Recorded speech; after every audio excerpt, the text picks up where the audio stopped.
আপনি কিন্তু যুব নেতা। আপনার সাথে ভালো সম্পর্ক রাখা আমাদের বিশেষ প্রয়োজন। সেই জন্যই আপনি বলতেছেন যে আমি যা চাইবো আপনি তাই দিয়ে দিবেন। আর আপনি তো জানেন আমার হাজবেন্ড একদম প্রবাসে থাকে। বোঝেনি তো আমার কেমন চাওয়া পাওয়া থাকতে পারে। রেডি হয়ে বসে আছে। রেডি হয়ে বসে আছেন মানে বুঝলাম না তো। একদম ফ্রি হয়ে বসে আছি। আসবেন, আসা মাত্রই কাজ শুরু হয়ে যাবে।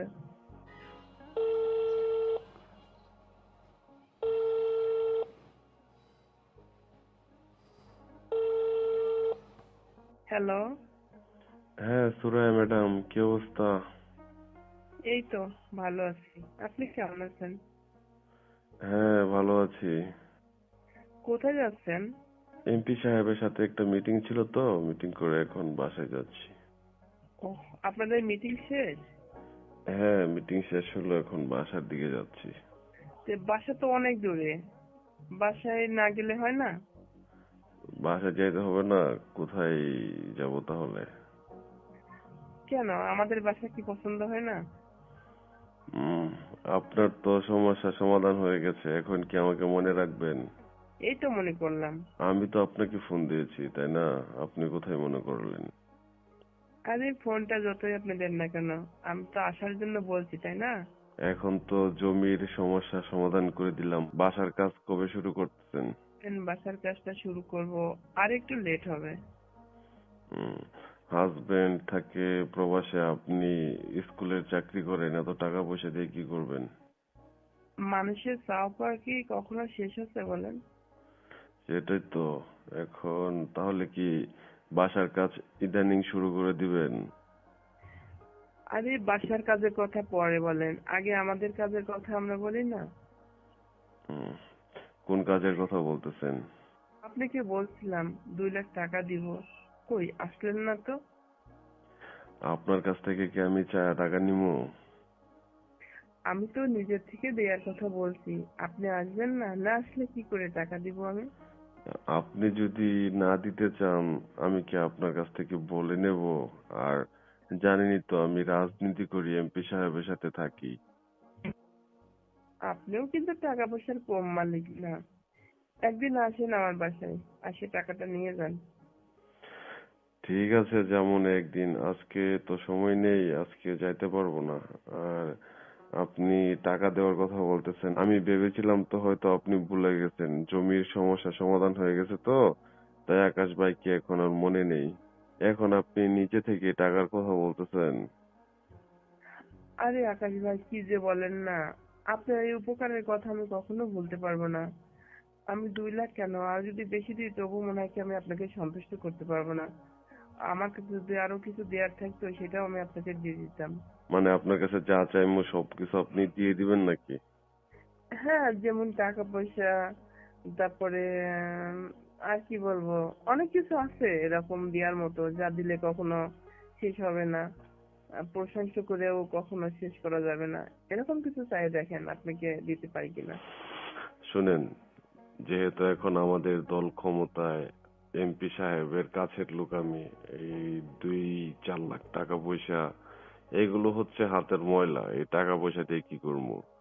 আর আপনার কাজটা করে দিতে আপনাকে অনেক ভালো লাগছে বিদায়, মানে আপনি স্কুলের ম্যাডাম, আর তাছাড়া আপনার হাজবেন্ড দেশে নেই, সেই ক্ষেত্রে একটু মায়া মহব্বত হয়েছিল, সেই জন্য আর কি আপনার কাজটা করে দিয়েছি। আমার হাজবেন্ড কাছে থাকলে শুধু কি এই কাজটাই করতো? যাবতীয় কাজ তো সেই করতো, তাই না? সে তোমার হাজবেন্ড, এখন কাছে নাই। এখন কি আর করবে সব কাজ? তাই আর কি আপনি জমির কাজটা করে দিয়েছেন। তো আপনি কি বলতেছেন যে সিরিয়াসলি টাকা দিবেন 2 লাখ? আমি তো এই টাকাটা অনেক আগেই রেখে দিয়েছি। শুধু আপনার অ্যাকাউন্টে টাকাটা দেবো কিনা এটা জানার অপেক্ষায় ছিলাম। আসলে আমিও সময় করে আপনাকে ফোন দিতে পারি নাই। হয়তো টাকার অঙ্কটা কম হয়ে গেছে নাকি, তাই আপনি কিছু বলেন নাই। আর আমিও চুপ আছি যে দেখি আপনি নিজের থেকে আমাকে কিছু বলেন কিনা। না, আমি এই দিনটার অপেক্ষায় ছিলাম আকাশ ভাই। আমি তো নিজে থেকে আপনাকে কোনো কিছু বলি নাই, আপনি তো আজকে বললেন যে টাকা নেওয়ার কথা। আপনি যেখানে যাচ্ছেন বাসায় যেতে হবে না, আপনি আমার বাসায় চলে আসেন। অনেক কথা হবে, আর আমি নগদ হ্যান্ড ক্যাশ আপনার হাতে দিয়ে দিব। হয়তো আমি একটু হালকা হতে পারবো আপনার এই টাকাটা দিতে পারলে। দেখেন, আপনি তো আমাকে ভালো মতোই চিনেন। সেটাই, এমপি সাহেবের আমি কাছের লোক। আর তাছাড়া হচ্ছে আপনি এই কয়েক টাকা দিয়ে কি করব? টাকা পয়সা দিতে হবে না, আপনি অন্য কিছু দিয়ে দেন তাহলেই হবে। এখন টাকার বাইরে কি চাচ্ছেন আমাকে বলেন। ওই যে আপনাকে তো প্রথমেই কইলাম যে আপনি অনেক সুন্দরী, আপনার প্রতি একটা মায়া সৃষ্টি হয়েছিল, সেই জন্য আপনাকে হেল্প করলাম আমি। কিন্তু মায়া হওয়ার কারণটা কি? সেই কারণটার কথা তো কখনো বলা হয় নাই। ওই যে আপনি একা একা থাকেন, মানে মানুষের প্রতি তো মানুষের মায়া হবে, এটাই তো নিয়ম, তাই না? অবশ্যই। এই শুনেন, এত ঘুরিয়ে পিছিয়ে কথা বলতে পারি না, যে অন্য কিছু দেন, ওই টাকা পয়সা লাগবে না। আমি তো আপনাকে দাওয়াত করছি আসার জন্য। সব কথা কি ফোনে বলা যায়? কিছু কথা আছে ওটা চোখের ভাষায় বুঝতে হয়। না, কথা বলে ক্লিয়ার হয়ে, তাহলে এটা ভালো বিষয়, তাই না? আপনার বাসায় গেলাম, হুট করে কোনো কিছু চেয়ে বসলাম, তখন আপনি দিলেন না, এটা কেমন দেখা যায়? সেই জন্য আর কি বলতেছি যে আপনি যদি, বুঝতেই তো পারতেছেন আমি কোন বিষয়ে কথা বলতেছি। হ্যাঁ, আমি বুঝতে পারছি আপনার কথাটা আকাশ ভাই। আমি যে জিনিসটা আপনার কাছে চাইতেছি ওটা কি আপনি দিতে রাজি আছেন? আসেন না, আমি তো বলছি আর কত করে বলবো। সেই জন্যই তো বলতেছি, সুরায়া ম্যাডাম কেন আমাকে বাসায় যেতে বলতেছে। হঠাৎ করে হাজবেন্ডের সাথে কথা বললাম ভিডিও কলে, দেখলাম তার মন মাইন্ড অন্যরকম, তাই নিজেকে ধরে রাখতে পারলাম না। হঠাৎ করে আপনার কথাটা মনে মনে অনেক মিস করছিলাম, আর এই মুহূর্তে আপনি ফোনটা দিলেন। আর আমিও আপনাকে আসার কথা বলছি, আপনি চলে আসেন। সত্যি বলতেছেন তো, সিরিয়াসলি? হ্যাঁ, এর বাইরেও কি অন্য কিছু আপনাকে বলতে হবে? আপনি কি বুঝতে পারছেন না আমার কথাটা? আমি সিরিয়াসলি বলছি আকাশ ভাই। হুম, তাহলে আজকে কি স্কুলে গিয়েছিলেন? না গেলে হয়? ঠিক আছে, তাহলে আপনি বলতেছেন যে এখন আপনার এখানে গেলেই কাজ হবে। হ্যাঁ, আপনি কি প্রস্তুতি নিচ্ছেন না, নাকি আরো পরে নিবেন? দেখেন, আমি তো এমপি সাহেবের সাথে থাকি, যদি কোনো কিছু হয়ে যায় তখন একটা, মানে লোকজন জানাজানি হয়ে গেলে তখন বিষয়টা কিভাবে নেবে, আমি চিন্তা করতেছি সামনে উপজেলার নির্বাচন করব, বুঝেছেন? আচ্ছা আকাশ ভাই, কোনো কিছু হয়ে যাবে মানে?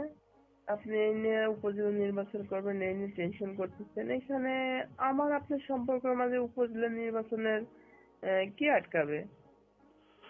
না, কেউ তো আটকাতে পারবে না, আমি বলতেছি যে যদি আর কি লোকজন জানাজানি হয়ে যায়, আমি আপনার বাসায় গিয়েছি, আপনার সাথে কোনো কিছু হয়েছে, এগুলো যদি জানাজানি হয়ে যায় তখন তো মনে করেন প্রবলেম ক্রিয়েট হয়ে যাবে। সেই ক্ষেত্রে আকাশ ভাই, বলতেছি যে সেই ক্ষেত্রে বলতেছি যে কোনো সমস্যা তো হবে না। আকাশ ভাই, আমার এত বড় বাসা, আমি শুধু একা থাকি। হয়তো বাসাটা নর্মাল, আগামীতে যে জমিটা আপনি সমাধান করে দিলেন ওখানে আমরা অনেক বড় ফ্ল্যাট বাসা করব। কিন্তু আমার হাজবেন্ড তো আপনাকে আগে থেকে চেনে, তাই না? সেটা তো আমি জানি যে আপনার হাজবেন্ড হচ্ছে আমার বন্ধু মানুষ, পরিচিত। আপনাদের যদি আমি হেল্প না করতে পারি তাহলে কে হেল্প করবে? এই জন্যই তো আপনাকে প্রয়োজন। আপনি একদিক থেকে আমার হাজবেন্ডের বন্ধু, তারপর আপনি যে বড় কাজ করছেন, আর এখন আপনি আমার যে অফারটা দিলেন, সেটা আপনাকে হাতছাড়া করাই যাবে না। হাতছাড়া করা মানে তো ভুল করা। আচ্ছা ঠিক আছে, তাহলে আপনি রেডি থাকেন, আমি আপনার বাসা তো কাছে, 10 মিনিটের মধ্যে আসছি।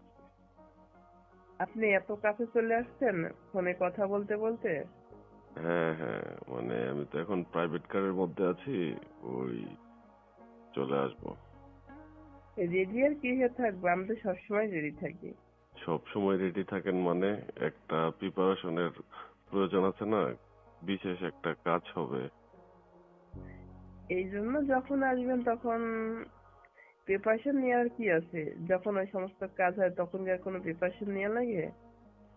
আচ্ছা ঠিক আছে, এখন তো বিকালবেলা, বিকালবেলা যদি কোনো কাজ হয় কোনো প্রবলেম ক্রিয়েট হবে না তো? আরে না আকাশ ভাই, যেখানে আমি আপনাকে আসতে বলছি সেখানে সমস্ত দায় দায়িত্ব নিয়েই তো আমি আপনাকে আসতে বলছি, তাই না? আপনি আমাকে বিশ্বাস করতে পারছেন না? ঠিক আছে, তাহলে আপনি রাখেন, আমি 10 মিনিটের মধ্যে আপনার বাসায় আসতেছি। আপনি কি আসিয়ে চলে যাবেন? ঠিক আছে, আসি আগে, তারপর দেখা যাবে কতক্ষণ থাকা যায়। আপনার গাড়ির মালিক কে, মানে ড্রাইভার কে? ড্রাইভিং কে করছে? আজকে তো ড্রাইভার আসে নাই, আমি নিজেই একা একাই আসছি। কিন্তু আপনার গাড়িটাকে, আপনি গাড়িটা পার্কিংয়ে রেখে আসবেন নাকি কোথায় রেখে আসবেন? আপনার বাসার এখানে পার্কিং করা যাবে না? অবশ্যই, এখানে তো একটা না কয়েকটা গাড়ি পার্কিং করা যায়, জায়গা আছে। আচ্ছা ঠিক আছে, আপনার বাসার নিচে পার্কিং করে আমি আপনার ফ্ল্যাটে আসতেছি। ওকে, ঠিক আমি আছে। রেডি আছি, আপনি চলে আসেন। ঠিক আছে সুরাইয়া ম্যাডাম, তাহলে রাখেন, আমি আসতেছি। এই রকম মজার ভিডিও পেতে আমাদের ইউটিউব চ্যানেল টিজে টাইম 11কে সাবস্ক্রাইব করুন।